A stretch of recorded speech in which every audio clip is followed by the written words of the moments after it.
ఇదే దివ్యమైనటువంటి మాతృకుండము. కాశీలో స్వయంభూ ప్రకటిత కుండాలు ఇవి. జై కాశీ. పిత్రేశ్వర దర్శనం చేసుకొని ఇటువైపు వెళ్ళామంటే మాతృకుండ దర్శనం జరుగుతుంది.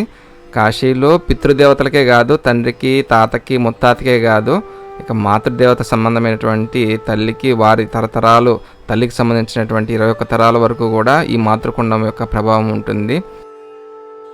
మహాలయ పక్షానికి కొద్దిగా ముందు సమయాల్లో మాతృనవమి అని వస్తుంది. ఆ సమయంలో ముఖ్యంగా ఈ మాతృకుండం దగ్గరగా పిండ ప్రదానాలు చేసుకుంటూ వారి యొక్క స్మరణలతో ఇక్కడ తిలతర్పణాలు, పిండ ప్రదాన కార్యక్రమాలు చేసుకుంటారు. కాశీలో స్వయంభూ ప్రకటిత కుండాలు ఇవి.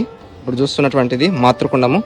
పితృకుండం కూడా, ఆడ పిత్రేశ్వర దర్శనం కూడా స్వయంభూ ప్రకటిత శివలింగమే. అటువంటి దివ్యమైనటువంటి మాతృకుండాన్ని ఇప్పుడు దర్శిస్తూ ఉన్నారు. ఈ మాతృకుండానికి రైట్ సైడ్ లో ఇక్కడ కనబడుతున్నది కాళీమాత మందిరము. కుండాలు ఎందుకంటే పారుదల ఉండదు కాబట్టి ఏవైనా తిరిగేటువంటి టర్బైన్స్ పెట్టగలిగితే ఈ పాచంతా కూడా వెళ్ళిపోతుంది.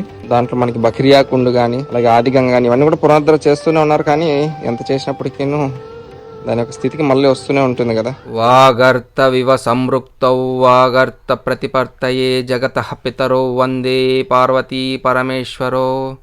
ఈ జగత్కి తల్లిదండ్రులైనటువంటి పార్వతీ పరమేశ్వర్లకి తండ్రి, తాత, ముత్తాత అంటూ ఏముండదు. మన తండ్రికి, మన తాతకి, మన ముత్తాతకి అందరికీ కూడా పరమపిత పరమేశ్వరుడే.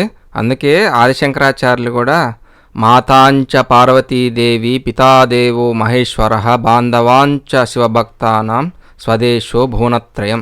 పార్వతీదేవి నా తల్లి, పరమేశ్వరుడు నా తండ్రి, నా స్నేహితులు శివభక్తులు, నా నివాసం 3 లోకాలని చెప్పేసి అద్భుతంగా వ్యాఖ్యానించారు. పంచక్రోశాత్మకాయ మహాలింగాయ జ్యోతిర్లింగ స్వరూపాయ నిర్మలాయ ప్రశాంతాయ కాశీ విశ్వేశ్వరాయ నమో నమః.